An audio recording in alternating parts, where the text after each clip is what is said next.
5 people shot and killed inside the Capitol Gazette. I'm Angelica Alvarez in Annapolis, Maryland, with what we're learning about those lost and the suspect. And in the Treasure State, police in Missoula say they now know who is responsible for shooting 2 young men outside a high school in the city. What police are saying about the suspect, that's all coming up. Good morning, Southwest Montana, 6:30. Chet Lehman, Missy O'Malley, Matt Elwell with you here. The rain continues to fall. Have yet to actually have to turn my sprinklers on. Really? Perfect timing. There you go. Thank you. You're welcome. Yeah. I guess. Yeah, it's a bit drippy out there, to say the least. Temperatures this morning reflecting that rain-cooled air. Is that a meteorological term, drippy? I made drippy up. I didn't know for sure. That was very descriptive. There's a look at our satellite and radar imagery. The showers are just fairly consistent, but outside of that, they're not particularly heavy. Yes, it's raining hard, but it's not thunderstorm hard. Showers and thunderstorms possible as you head into the afternoon. Why are you laughing at me? Drippy. You're right. It's very descriptive. No, it's droppy. Yeah. Oh, Yeah, okay. I think drip or drop is whether before or after. Well, there you go. I don't Okay. know. I'm making the The debate continues. Yeah. Okay. Yeah. We'll talk more about your forecast from the drippy Storm Tracker Weather Center in a little bit. Okay, drippy versus droppy. Okay, we're going to discuss that after the show. Our top story for you now, out of the East Coast, investigators are still trying to figure out why a gunman opened fire at a Maryland newspaper yesterday, killing 5 people. Police say it was a targeted attack. CBS's Angelica Alvarez is in Annapolis with the latest. This is the front page of today's Capitol Gazette, the morning after a gunman opened fire inside its newsroom, killing 5 people and injuring others. First victim's name is Wendy Winters. Second victim is Rebecca Smith. Third victim is Robert Hyacin. Fourth victim is Gerald Feshman. And the 5th victim is John McNamara. We're deeply saddened that we had to make those notifications, and we're deeply saddened that a person had to take this into his own hands, and this is the result. Several shots have been fired, possible shotgun, at least 10 shots heard. 38-year-old Jared Ramos has been charged with 5 counts of first-degree murder. Officers say he used a shotgun and was carrying smoke grenades when he was apprehended. Police arrived at the scene within a minute of the first emergency call. They just went straight in there, and when he heard them coming, he threw his weapon down, and less lives were lost than I think could have been lost. The Gazette reported that Ramos has a long-standing grudge against the newspaper. He filed a defamation suit against it in 2012, but a judge dismissed the case. Sources say officers used facial recognition software to ID Ramos because he had damaged his fingertips to prevent quick identification. Authorities were seen searching his apartment late last night. Angelica Alvarez, CBS News, Annapolis, Maryland. Newspaper. Also, 2 people were treated with minor injuries at a nearby hospital. Neither was shot. The injuries are believed to be caused by flying glass. Both people involved in the defamation suit are no longer with the newspaper. A lot more to follow on that on CBS This Morning coming up next. Closer to home, with Independence Day coming up soon, fireworks stands are popping up all over the place.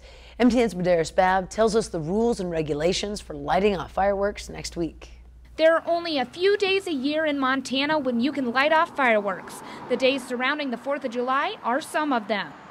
We're not here to stop people from having fun. And it's the complete opposite of that. We want people to have fun. We want them to enjoy the holiday, especially the 4th of July, right? I mean, it's a great holiday to celebrate. But that doesn't mean there aren't rules. Safety is huge, especially when it comes to people lighting off fireworks. You can use them on private property within Bozeman as long as you have permission. The places they are not allowed include major streets and alleys, within 300 feet of any public park, within 1,000 feet of any hospital or medical facility, under or on top of any motor vehicle, or within 300 feet of any gas station. Yeah, I mean, when it comes to especially the ones that get launched into the air, you never know where they're going to land, the sparks that come down, and you just don't want to set somebody else's property on fire. In Bozeman, fireworks that shoot no higher than 15 feet, wheels with up to 6 driver units or tubes, and sparklers that are less than 12 inches long are all permitted for use within city limits. Every firework is intended to operate a certain way, but we all have seen ones that don't. So you want to be prepared in case it lands somewhere that you don't intend it to, and it starts a fire. You want to be able to rapidly extinguish it. fines for not following these regulations range anywhere from $100 to $500. In Bozeman, Medeiros Babb, MTN News. Now, areas surrounding Bozeman, like Belgrade, do have similar firework ordinances. Meantime, in Butte, the rules about fireworks are a little bit more loose, but officials are asking the public to show some courtesy. People are allowed to purchase and use fireworks in Butte between the 24th of June and July 5th. But there are no city ordinance limiting the time of day.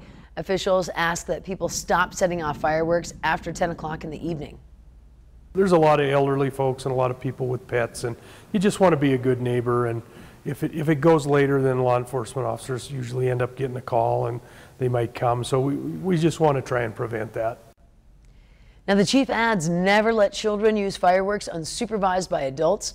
Avoid setting them off near grass or vegetation, and use some common sense.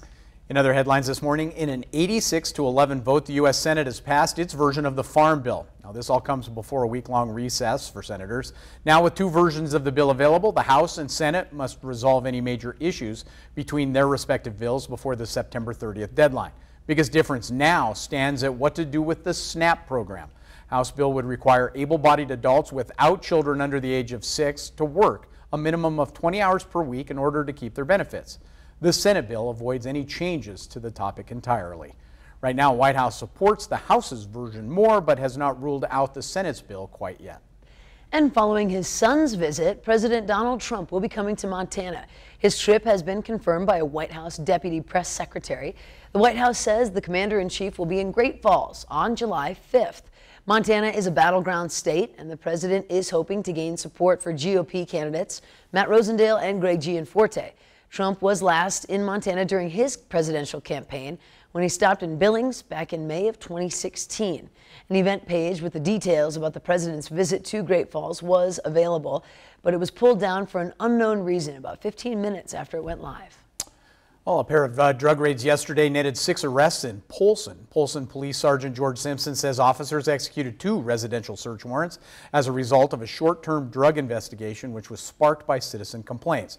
Polson Police Department asked anyone with information about drug activity to call the non-emergency number. That's 883-7301, or send a private message on Facebook or use Instagram.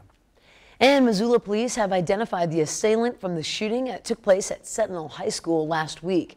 Law enforcement are actively looking for him and believe that he may be armed and dangerous. MTN's Connor McCauley has our latest on this investigation. An arrest warrant has been issued for 17-year-old Dylan Curtis Conat in connection with the shooting that took place behind Sentinel High School on the 24th. MPD says that Conat was possibly seen in Missoula County after the shooting, but can't confirm that or his current whereabouts. MPD believes him to be armed and dangerous. I would, yes. I mean, having been involved in a situation like this, it's better for everybody to be safe than sorry, and just call 911 if you see him and you know it's him, or if a person knows where he is at that time, we'd like him to call 911. That's just the most timely way to get information to us to come out and look for him. If there's viewers or readers that have historical information, about where he might be located, but they don't necessarily know that at that time, we prefer that information just go through our through our non-emergency business line, and that gets routed to the detective division. Officials might not have an idea where Conat is, but they hope to bring him in as quickly as possible. It's safer for everybody involved if we can get him in custody sooner than later and without incident. So any of your viewers or readers out there that can help us, there's contact information in the press release, and we would really appreciate hearing information about how we can locate this young man. Conat was a person of interest from the beginning, but only recently has he become the main suspect. We were looking at him for a little while, but it was far from being to the point of obtaining an arrest warrant, so that took some work. So he was a person of interest? Yeah. Yep, and we got to that level and sought the warrant as soon as we could, and then after we consulted with the county attorney about this is when we made it available to you guys. In Missoula, Connor McCauley, MTN News. Now, both victims are from western Montana, and they are both in this hospital with their current condition unknown. Missoula Police Department cannot confirm the connection between the victims and the shooter at this time. More to follow on that as we get more information. Thank you so much for joining us. Happy very last Friday in June. Coming up, I don't want to grow up. I'm a Toys R Us kid. That jingle can be heard for the very last time today as the last remaining stores close their doors. Before that, let's head to New York, check in with Gail King for a look at what's coming up at 7 on CBS This Morning. Good morning to you. Ahead on CBS This Morning, Nora is leading our coverage from Annapolis, Maryland of the Capitol Gazette shooting. She'll speak with the county police chief, and we'll hear from the former executive editor and publisher of the paper, plus new details from the lawyer of the woman the suspect harassed. And we'll talk with 2 New York Times journalists about how life has changed for the accusers who came forward in the Me Too movement. We'll see you at 7 o'clock.